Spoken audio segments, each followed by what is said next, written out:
নমস্কার, বিপুল দে জয়মা ইউটিউব চ্যানেলে সবাইকে আর একবার স্বাগত। আজকে মঠ বা মন্দির নয় বা কোনো আশ্রম নয়,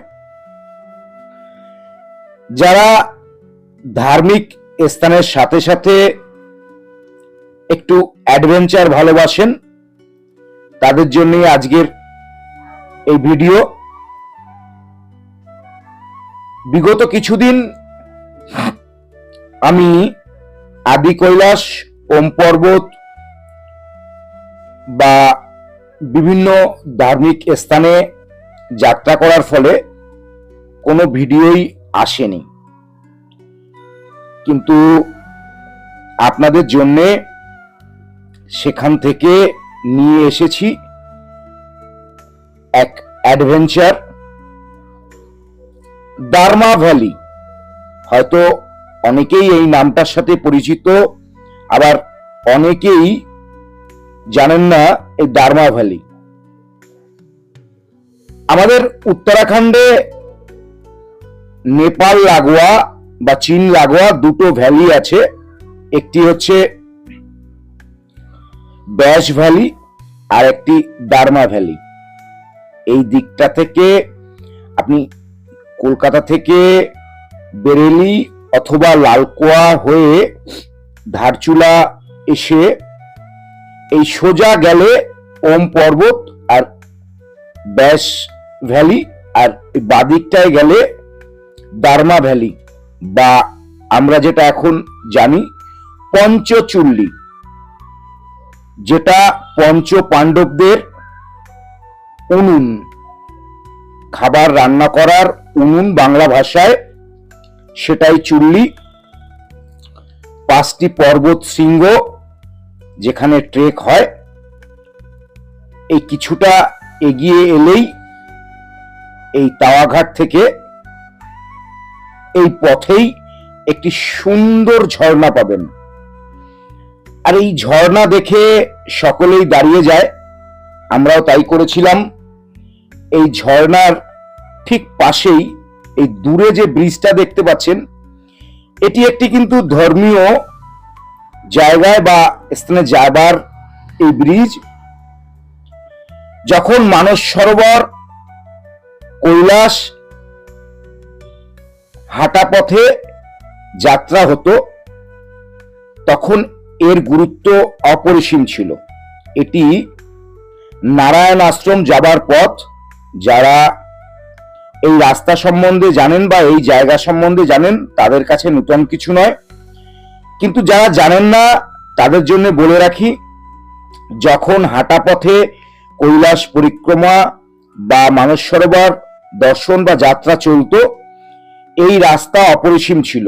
তখন ধারচুলা থেকে মানুষ পায়ে হেঁটে এই প্রথমে নারায়ণ আশ্রমে এসে কিছুদিন থাকতেন, তারপরেই ধীরে ধীরে কৈলাসের উদ্দেশ্যে রওনা করতেন। এখন অবশ্য নূতন যে আগে দেখলেন সুন্দর রাস্তা হয়েছে, তো এখন আর এর গুরুত্ব সেই অর্থে নারায়ণ আশ্রমে নেই। তবুও বহু মানুষ, ধর্মপ্রাণ মানুষ এই জায়গায় যান, এই জায়গা দর্শন করেন, রাত্রিবাস করেন। এখানেও রাত্রিবাস করা যায়, এখানেও খাবার পাওয়া যায়। দেখুন, প্রচুর মানুষ যাচ্ছে। আর এই নারায়ণ আশ্রমের সৌন্দর্য কল্পনাতীত, কল্পনাও করা যায় না। চলুন, তো ওই জায়গা ছেড়ে আমরা ধীরে ধীরে আরো এগিয়ে যাব আপনাদের নিয়ে। সম্পূর্ণ পঞ্চচুল্লি ট্রেক, সেখানে কোথায় থাকা হয়, কিভাবে থাকা হয়, তার খরচ কি পড়ে, কদিন থাকলে আপনি এটি করতে পারবেন, কোনখান পর্যন্ত যেতে পারবেন বা যাওয়া উচিত, সম্পূর্ণটা বলবো।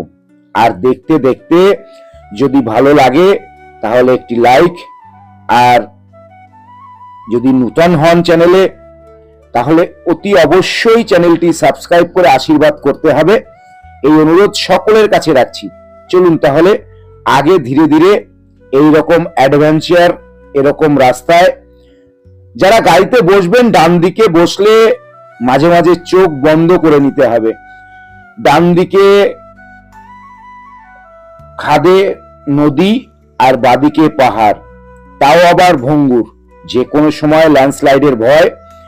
তবুও যারা অ্যাডভেঞ্চার পছন্দ করেন তাদের কাছে এই যাত্রা এক স্বর্গের অনুভূতি আনবে, এটুকু কথা দিতে পারি।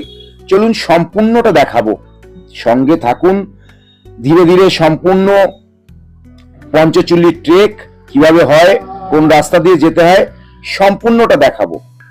তাহলে প্রথমেই বলে দিই এখানে আসবেন কিভাবে। কলকাতা থেকে যে কোনো ট্রেনে বেরেলি অথবা লালকুয়া নেমে আপনারা পার্সোনাল গাড়ি করে পিথাগোরাগড় হয়ে ধারচুলা এসে পৌঁছাবেন। ধারচুলা থেকে কিন্তু অবশ্যই পার্সোনাল গাড়ি ভাড়া করতে হবে। ওখানে একটি রাত থাকলেই আপনাদের যথেষ্ট। আর এখানে প্রচুর হোমস্টে রয়েছে। এই পঞ্চচুল্লি ট্রেকের জন্য দুটি গ্রাম বিশেষভাবে উল্লেখযোগ্য, একটা হলো দুত্তু আর একটা হলো দান্তু। দুত্তু থেকেই ট্রেক শুরু হয়, কিন্তু পঞ্চচুল্লির গোল্ডেন পিরিয়ড বা যে গোল্ডেন আভা সেটা দেখতে গেলে আপনাকে দান্তুতে থাকতে হবে। সকালবেলা দেখে এইভাবে আপনাকে ট্রেক করতে হবে। যারা আদি কৈলাস ওম পর্বত করবেন, সাথে যারা পঞ্চচুল্লি করবেন, তারা অবশ্যই অন্তত বেস ক্যাম্প, যেটা ট্রেক শুরু হয় সামান্য 3 থেকে 3.5 কিলোমিটার ট্রেক, সেটা আপনি আরামসে এরকম ঝাউবনের মধ্যে দিয়ে সুন্দর প্রকৃতি দেখতে দেখতে আপনি পৌঁছে যাবেন। সামান্য 1 কিলোমিটার একটু টাফ চড়াই, তারপরে সম্পূর্ণটাই এরকম 2 সাইডে ঝাউবন, আর এদিকে ভোজপত্র গাছ, তার মধ্যে দিয়ে আপনি হাঁটবেন। এটি আপনার স্মৃতিতে আজীবন থাকবে। অবশ্যই যারা আসবেন কেউ মিস করবেন না। সবাই পঞ্চচুল্লি ট্রেক করে, অনেকেই অনেক রকম নিচে থেকে বলে, হ্যাঁ, ভয় দেখায়। ভয়ের কোনো ব্যাপারই নেই। এখানে আরামসে আরামসে, খুব বেশি যদি হয় 2 ঘন্টায় আপনি পৌঁছে যাবেন। প্রথমে 1-1.5 কিলোমিটার একটু টাফ, তারপরে এরকম প্রকৃতির মাঝে আপনি এত সুন্দর ট্রেক পাবেন, আপনার আজীবন স্মৃতিতে থেকে যাবে।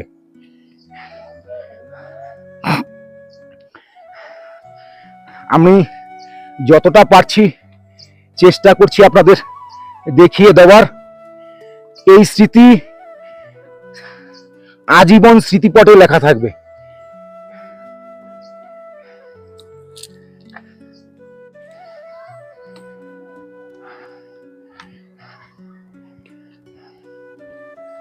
আর আমরা এখন উঠছি, আপনাদের যতটা সম্ভব দেখিয়ে দিচ্ছি। আমার মতো মানুষ যদি উঠতে পারে তো আপনারা কেন পারবেন না। আর আমার পিছনে মাঝে মধ্যে রোদ উকি মারছে, হ্যাঁ, তো সেই কারণে সময় সময় অসুবিধা হচ্ছে। যতটা সম্ভব আপনাদের আমি দেখিয়ে দেওয়ার চেষ্টা করছি। আশা করি প্রত্যেকের ভালো লাগবে, আর সঙ্গে থাকবেন। হ্যাঁ, এই এছাড়া তো কিছু বলার নেই। আর অবশ্যই আদি কৈলাস ওম পর্বত করার পরে পঞ্চচুল্লি অবশ্যই এই ট্রেকটা করবেন সকলে। চলুন দেখা হবে বেস ক্যাম্পে গিয়ে। আপনারা সুন্দর এরকম ধীরে ধীরে দুদিকে ঝাউ আর একদিকে ভোজপত্র গাছ, সেখান থেকে ধীরে ধীরে সুন্দরভাবে ট্রেক করবেন। আর অনেকেই নিচে থেকে ভয় দেখায়, ভয়ের কোনো ব্যাপার নেই। এখানে সকাল সকাল ট্রেক শুরু করবেন, হালকা খাবার খেয়ে আরামসে আরামসে ট্রেক করবেন, কোনো অসুবিধা হবে না আশা করি।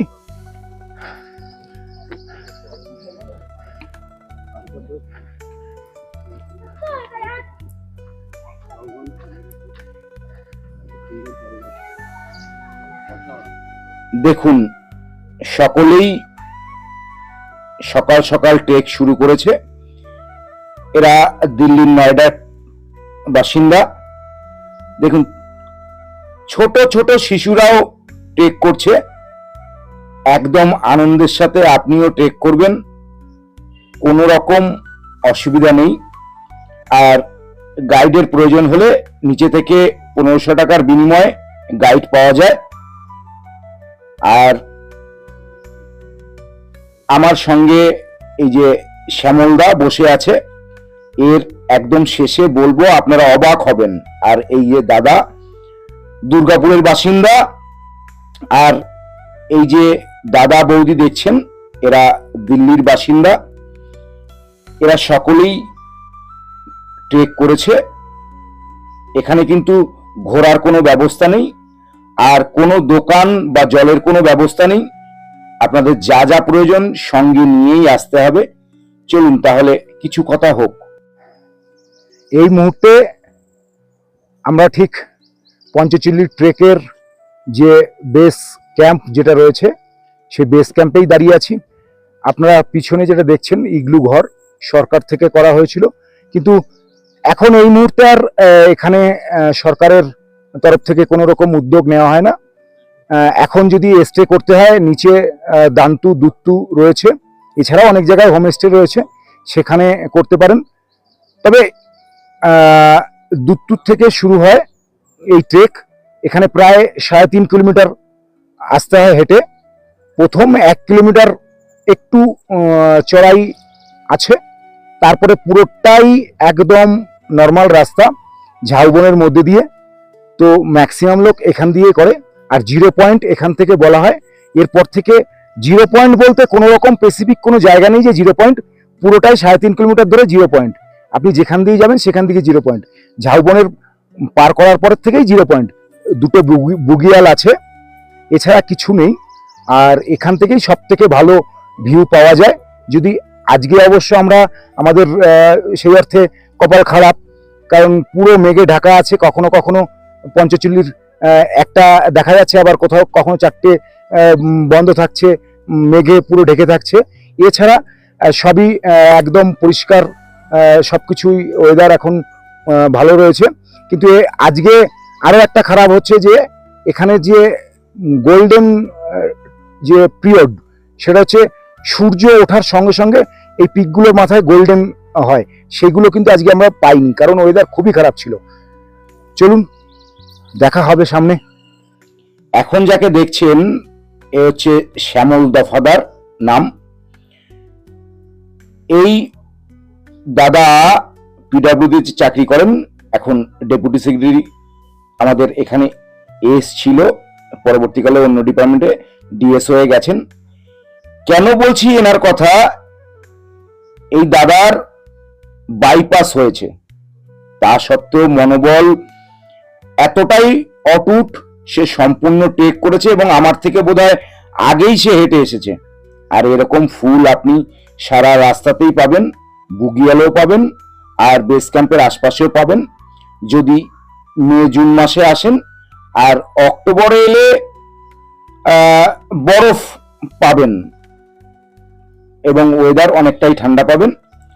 তাহলে দেখা হবে অন্য কোনো ভিডিওতে, অন্য কোনো জায়গার ভিডিওতে। আজকের মতো করে এখানেই শেষ করছি। জয় গুরু, জয় জয় মা তারা।